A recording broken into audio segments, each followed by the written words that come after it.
Hello, this is Tony Hiller from RealClimateScience.com. 11 years ago, during the very hot summer of 2011, Texas climate academics, including the state climatologist, issued a warning. They said, "Get used to it. The weather of the 21st century will be very much like the hot and dry weather of 2011.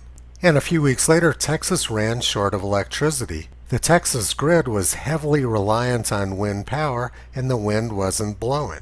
The summer power outage of 2011 was the second time it happened that year. The first time was in February during ice storms, which crippled dozens of power plants. The massive ice storm of 2011 occurred just before the Super Bowl in Dallas. But never mind the ice storm of February 2011, a few weeks later, Texas academics were warning about heat and drought. And since the academics made that warning in 2011, Texas has had their wettest years on record. So let's take a look at how Texas government responded to the failure of their grid twice in 2011. Instead of fixing their infrastructure problems, they made the problems worse. On February 12th of last year, USA Today was bragging that up to 2/3 of Texas energy output in 2020 was from wind power. And 2 days later, their wind turbines froze up, as did much of their fossil fuel infrastructure. People were literally freezing to death. During that freeze, wind power dropped to 2% of Texas energy needs.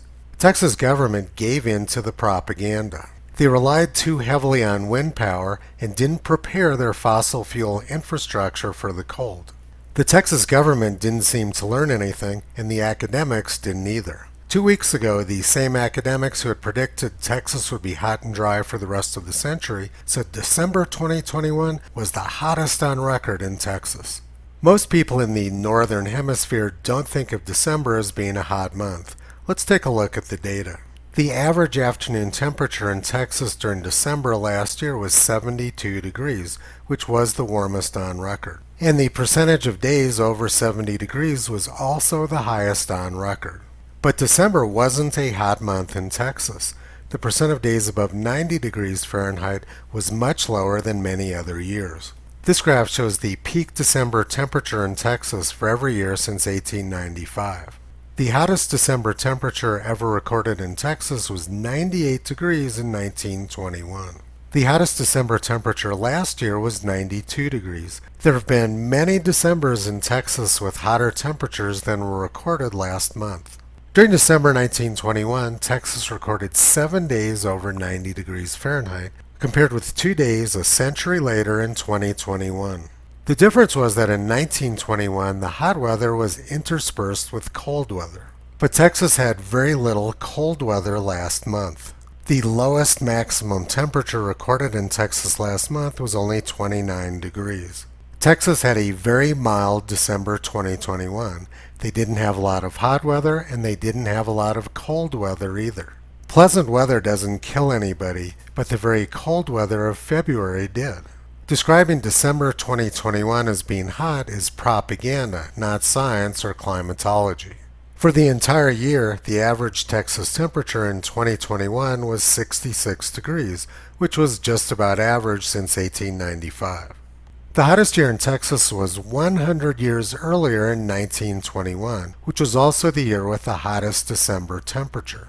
1921 was a year of record heat and drought around much of the world. Millions of people were starving in Europe, Russia, and Asia, and before data tampering by government agencies, it was the second hottest year on record in the United States. Texas had their hottest year in 1921, and they also had their record heat wave. Encino, Texas was above 90 degrees Fahrenheit every day from May 8, 1921 to October 11th. 2021 was not a hot year in Texas by any reasonable metric. The point of this sort of propaganda, which we're being barraged with day in and day out, is to create a fear of fossil fuels. And they've been very successful at it. I was watching a video last night about the Great Reset and was amazed at what I heard. Big Pharma has too much power over people's lives. Big Oil actually is driving us to extinction. And it is just a handful of executives who are running these companies. Like these things are all facts. He just matter-of-factly said that a few executives at big oil companies are driving the human race to extinction. He's probably not aware of the fact that death rates from natural disasters are down more than 95% over the past century. He's probably also not aware of the fact that the greatest expansion of life on Earth occurred 540 million years ago, when atmospheric carbon dioxide levels were 15 times higher than they are now. This guy has no clue what he's talking about, but he's certain that he's correct. He's been conditioned with the same repetitive propaganda over and over again, day after day, year after year. Fossil fuels aren't killing people. In fact, it's fossil fuels that are keeping billions of people alive every single day. Texas learned that the hard way in February. They relied too heavily on wind, and they didn't maintain their fossil fuel infrastructure for the cold. So what happens when people become convinced that something they need to survive is actually bad for their health? One of the best musicians of the 1970s became convinced that eating food was bad for her health. She died at age 33 as a direct result of her irrational fear.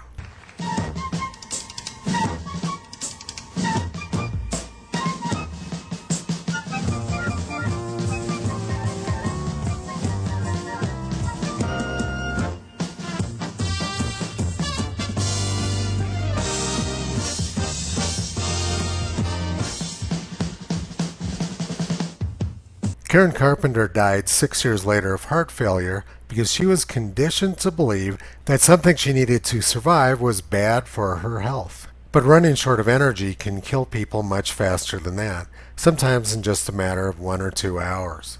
Climate propaganda has already been deadly, and it's likely to become much deadlier in the future. This war on the energy supply is inevitably going to lead to a lot of human misery and death. Toto has been educating as many people as possible about this for the past 14 years. You can visit him, Kyrie, and Caesar on the web at realclimatescience.com.